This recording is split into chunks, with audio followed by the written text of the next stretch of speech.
Ellensburg, Washington. The annual rodeo is man against beast as teams compete to be the first to catch, then ride a wild horse across the finish line. The bucking Broncos put up a ferocious fight. One is wrestled to the ground, but it quickly regains its footing and kicks violently at the cowboy. Another team struggles to control their horse. In a remarkable display of teamwork and precision timing, the men finally manage to saddle the 1,000-pound stallion. The rider jumps on and heads for the finish line. Now the race is on for second place. But then, two wild horses racing at 30 miles an hour slam into each other with tremendous force. Incredibly, the riders are only stunned by the bone-crushing collision. What about the horses? Veterinarian Ken McCrae fears that one of the animals has broken its neck. I think most people assume that he was probably killed outright, but that's not the case at all. And his fate was on his side. Amazingly, both horses managed to get to their feet and survive the crash that almost cost them their lives. Flagler Beach, Florida. A half-century-old fishing pier is undergoing reconstruction.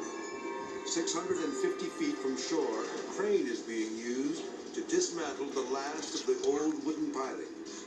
But a severe storm is moving in, with waves building in size and power.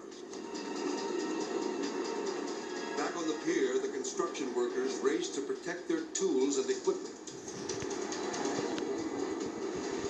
As the storm gets closer, John Toft senses they're in great danger. My goal was to secure what we had out there and leave, naturally, as quickly as we possibly could. The surf swells to 15 feet. Toft and fellow worker John Anderson are attempting to tie down the crane. Suddenly, a massive wave smashes over the pier. It slams the crew with full force.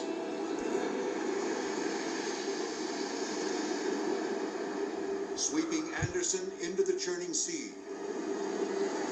Anderson, in the dark clothing, is standing behind Toft when the breaker hits.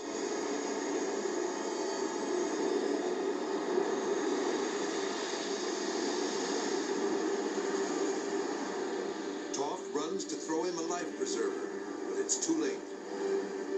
Anderson is nowhere to be found. The men search for Anderson, unaware that their own lives are in danger. Making up contract with personnel. Just 10 feet away, a section of the pier sways in the pounding surf. Then suddenly,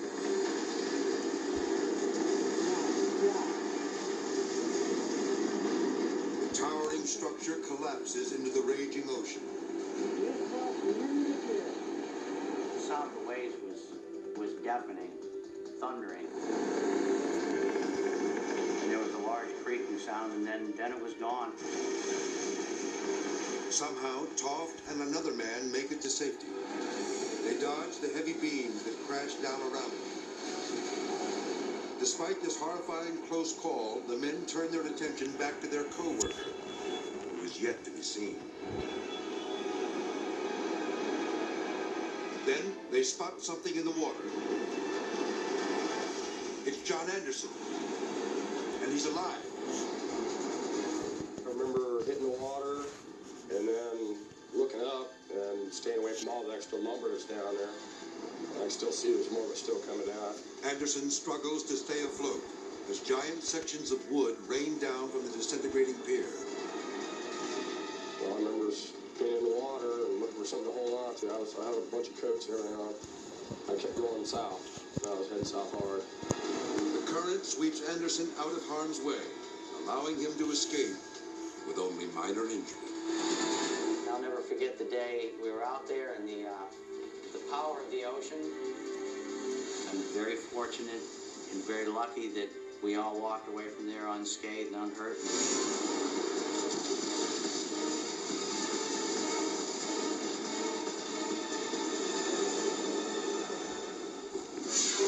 Sao Paulo, Brazil.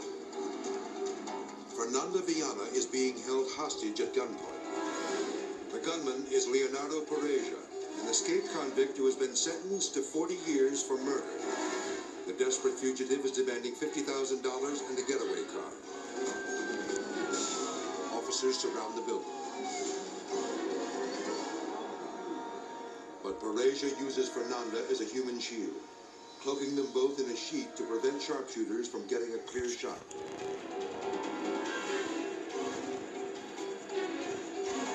Retreating to the second floor, the kidnapper parades his tearful hostage in the window.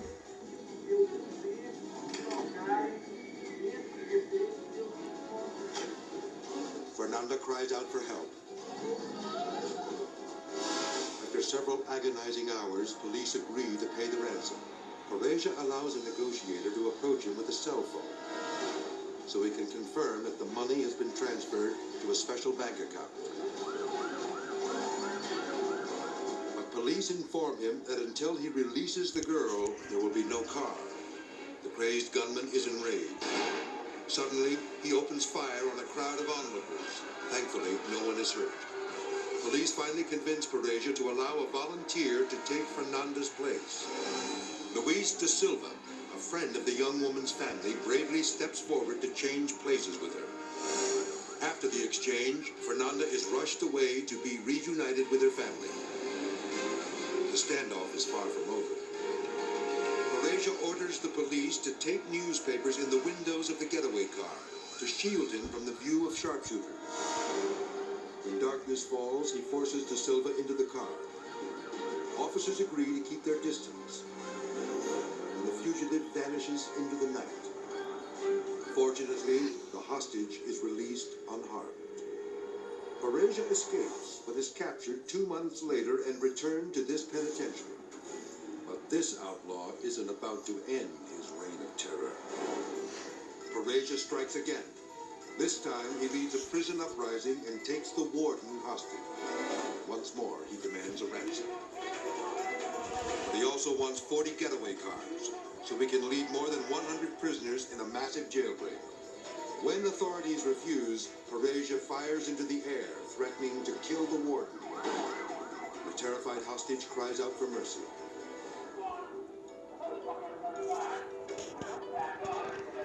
Outside the prison walls, the warden's son pleads for his father's life.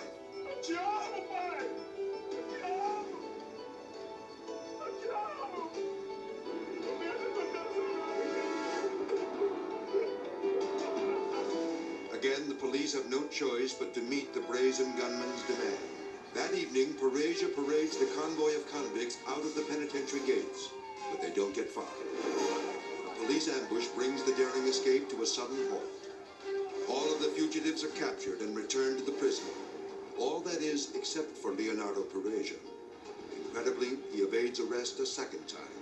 But police haven't seen the last of the man who orchestrated one of the nation's largest prison breaks. Shockingly, after a month in hiding, Pereja contacts a reporter and agrees to surrender on live television. Someday I will be caught and I may be killed, but I don't want anyone else to die with me, and that is why I'm surrendering.